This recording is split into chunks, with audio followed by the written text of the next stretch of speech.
Mustafa Al-Badi, and this is my TED Talk for English. The great power of forgiveness. Forgiveness does not change the past, it does enhance the future. Forgiveness is a reflection of loving yourself enough to move on. It takes a strong person to say sorry, and even a stronger person to forgive. The small country between Tanzania and Uganda is called Rwanda. Rwanda is where it all happened. So many innocent people were willing to forgive the murder of their own family and friends in order to move on with their life and find peace.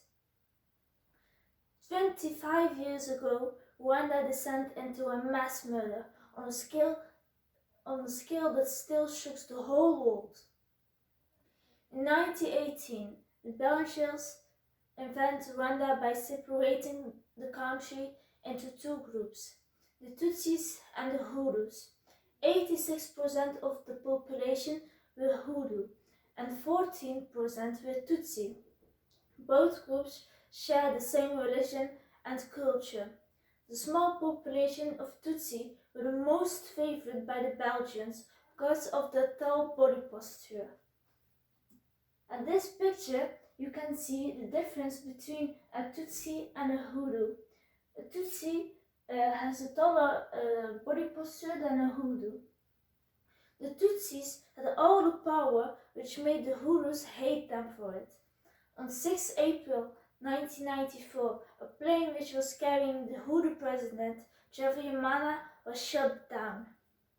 The Hutus blamed the Tutsis for this happening and ordered to kill all the Tutsis. At this fragment, you can see the country at that moment, and you can see the plane which was shot down.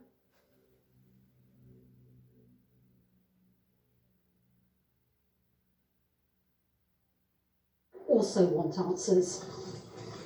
This was a road leading out of Rwanda as slaughter on a mass scale tore the country apart. These people made it to safety, but another 800,000 were slaughtered. Most were members of the Tutsi ethnic group. It was the assassination of President Habyarimana of the rival Hutu group that sparked Rwanda's genocide. Who shot down his plane has been the subject of bitter controversy.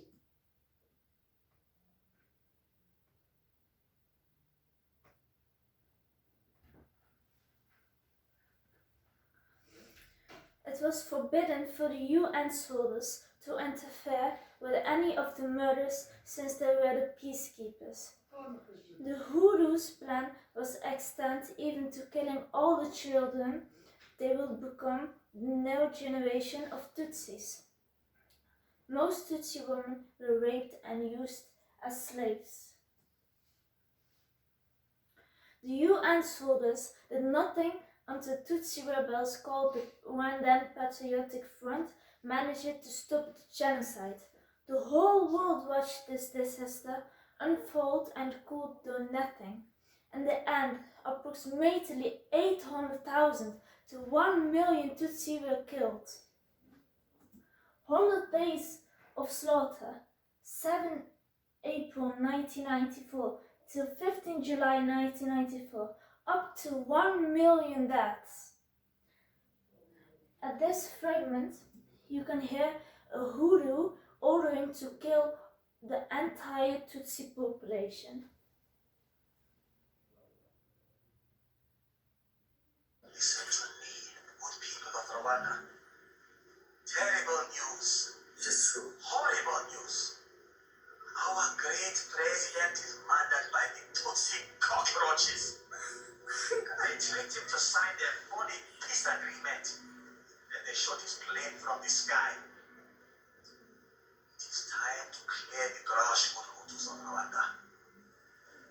We must cut the tall trees. Cut the tall trees now!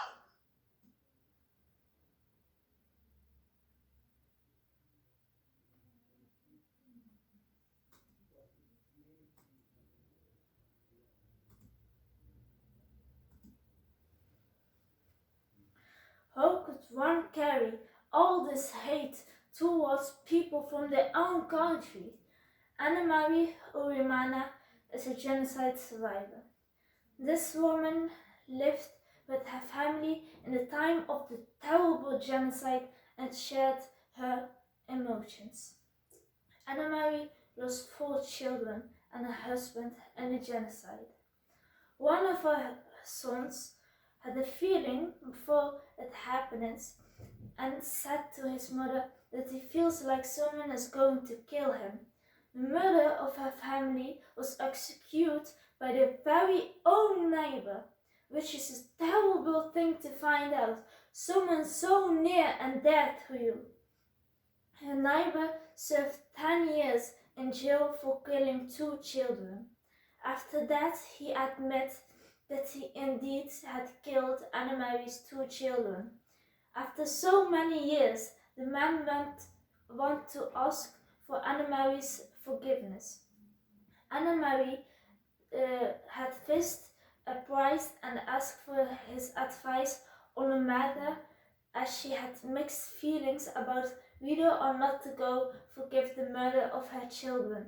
He advised her to forgive him, as forgiveness is the best thing you can do. She had the key to freeing this murder from his guilt.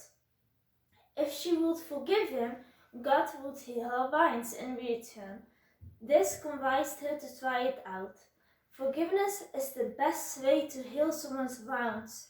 She was a forgiver. Her heart was so large, she didn't know how to give up on people because she always believed the good in those she loved. It was until she had no choice but to let go of those who burned holes in her heart. So people, this was my TED Talk for English.